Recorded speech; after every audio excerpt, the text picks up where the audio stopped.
Sir నమస్కారం sir. నమస్తే అండి. సార్ వైసీపీ నేత పల్లభనేని వంశీ అరెస్ట్ అవ్వడం మనం చూస్తూ ఉన్నాం. టీడీపీ అంటే ఆఫీస్ మీద దాడి కేసుకు సంబంధించి అరెస్ట్ అయ్యారు. కాకపోతే దీనిపైన కొన్ని అనుమానాలు కూడా వైసీపీ వాళ్ళు వ్యక్తం చేస్తున్నారు. ఇది ఎవరైతే కంప్లైంట్ చేశారో ఆ వ్యక్తి అయితే ఉపసంహరించుకున్నారు. అయినా కూడా అరెస్ట్ చేశారు. ఇది అక్రమ అరెస్ట్ అని వాళ్ళు అంటున్నారు. సో దీన్ని ఏ విధంగా చూస్తారు మీ అరెస్ట్? మరి అరెస్ట్‌లో పర్వం స్టార్ట్ అయిపోయిందని చెప్పేసి టీడీపీ నేతలు కొంతమంది కూడా హ్యాపీ మూడ్‌లో ఉండడం కూడా చూస్తున్నాం. మీరు దీన్ని ఏ విధంగా చూస్తారు? అంటే చాలా కాలంగా తెలుగుదేశం సర్కిల్స్ బలంగా కోరుకుంటున్నటువంటి అరెస్ట్ ఇది. ఓకే. అందులో భాగంగానే అరెస్ట్ జరిగింది. అయితే సత్యవర్ధన్ అని ఎవరైతే ఆ రోజుల్లో కంప్లెయింట్ ఇచ్చాడో తెలుగుదేశం కార్యాలయం మీద దాడి కేసుకు సంబంధించిన గొడవ ఇది.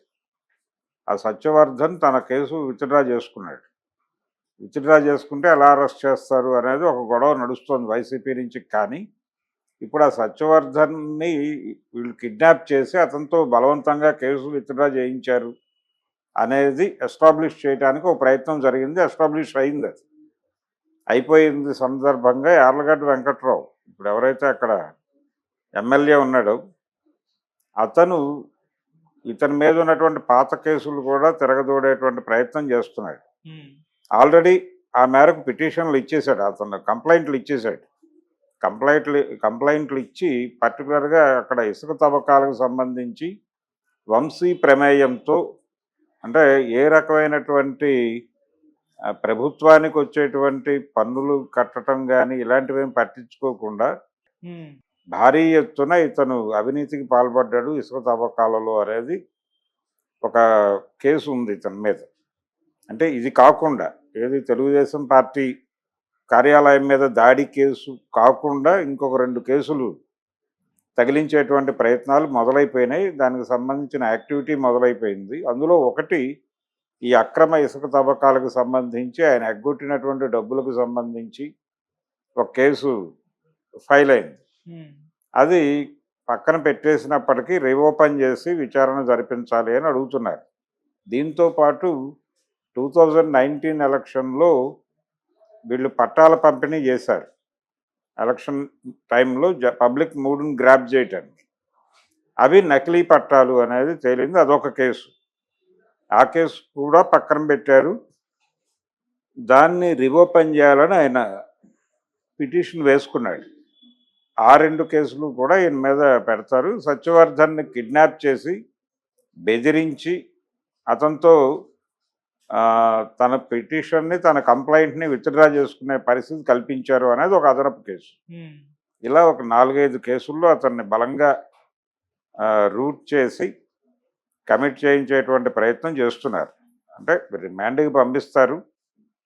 ఆ తర్వాత ఏమిటి అనేది చూడాలి. ఆయన బెయిల్ తీసుకుని బయటకు వచ్చేస్తాడు, అయిపోతుంది.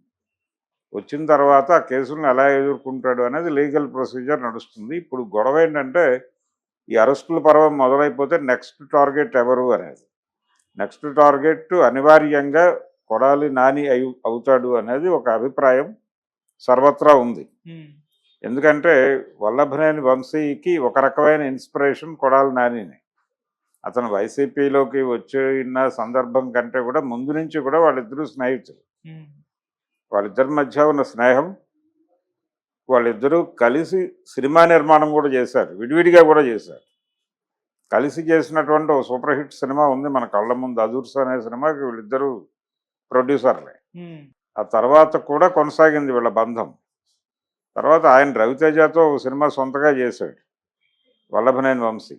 అది వర్కౌట్ అవ్వలేదు, కమర్షియల్గా సినిమా డిజాస్టర్ అయింది.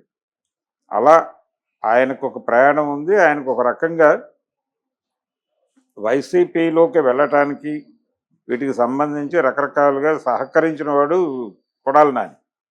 అందుకని కొడాలి నాని నెక్స్ట్ టార్గెట్ అవ్వబోతున్నాడు అనేది వినిపిస్తున్న మాట. కొడాలి నాని అరెస్ట్ ఎప్పుడు అని చెప్పి ఇప్పుడు ఒక క్యూరియాసిటీ నెలకొంది ప్రపంచంలో. ఇలా చాలామంది ఉన్నారు. ఈ క్రమంలో వైసీపీలో నుంచి అప్పుడు ఆ రోజుల్లో తెలుగుదేశం పార్టీ మీద మాట్లాడినటువంటి వాళ్ళందరినీ ఏదో కేసులో బుక్ చేసి కంట్రోల్లో తీసుకునేటువంటి ప్రయత్నం జరుగుతుంది. వైసీపీ నాయకులందరూ కూడా అలర్ట్గా ఉండాల్సిన సందర్భం. పేర్ని నాని కేసులు కూడా తిరిగి తవ్వుతారు. అతని మీద కూడా టార్గెట్ చేసి ఏదో కేసులో బుక్ చేసి లోపల పంపించే ఛాన్సెస్ ఉన్నాయి. రెండోది ఎలక్షన్ కంటే ముందే ఈ అరెస్టులు ఈ గొడవలు అయిపోతే బాగుండని సీఎం గారు అనుకుంటున్నాడని, అందుకని ఈ హడావిడంతా జరుగుతోంది అనేది వినిపిస్తున్నటువంటి మాట. ఉమ్, ఎన్నికల ముందు ప్రభుత్వ వ్యతిరేక ఓటు పోగుబడినటువంటి సందర్భంలో అప్పుడు అరెస్టులు చేస్తే ఆ ప్రభుత్వ వ్యతిరేక ఓటుకి ఇది హెల్ప్ అవుతుంది. హెల్ప్ అయ్యి ఇది కక్ష సాధింపు అనే పేరుతో మరికొన్ని ఓట్లు దానికి యాడ్ అయ్యి ప్రభుత్వం పడిపోయే ప్రమాదం ఉంటుంది. కాబట్టి ఇప్పుడే ఈ పగ సాధింపు కార్యక్రమం ఇప్పుడే మొదటి ఫేజ్లోనే క్లియర్ చేసేసుకుంటే బాగుంటుంది అని చంద్రబాబు గారు కన్విన్స్ అయ్యి, అంటే కేడర్ నుంచి వచ్చినటువంటి ప్రెజర్తో వద్దనే అనుకున్నాడట ఆయన మొదట. ఉమ్, ఇటువంటిది ఏది వద్దు అని అనుకున్నప్పటికీ రిపీటెడ్గా రాస్తున్నారు దాన్ని. తెలుగుదేశం పార్టీకి సంబంధించినటువంటి మీడియాలోను, మెయిన్ స్ట్రీమ్ మీడియాలోను రాస్తున్నారు, వాళ్ళ సోషల్ మీడియాలో కూడా రాస్తున్నారు. ఏ రకమైనటువంటి చర్యలు ఎందుకు తీసుకోవట్లేదు, ఎందుకు ఉపేక్షిస్తున్నారు అనే అంటంతో పాటు జోకులు వేశారు.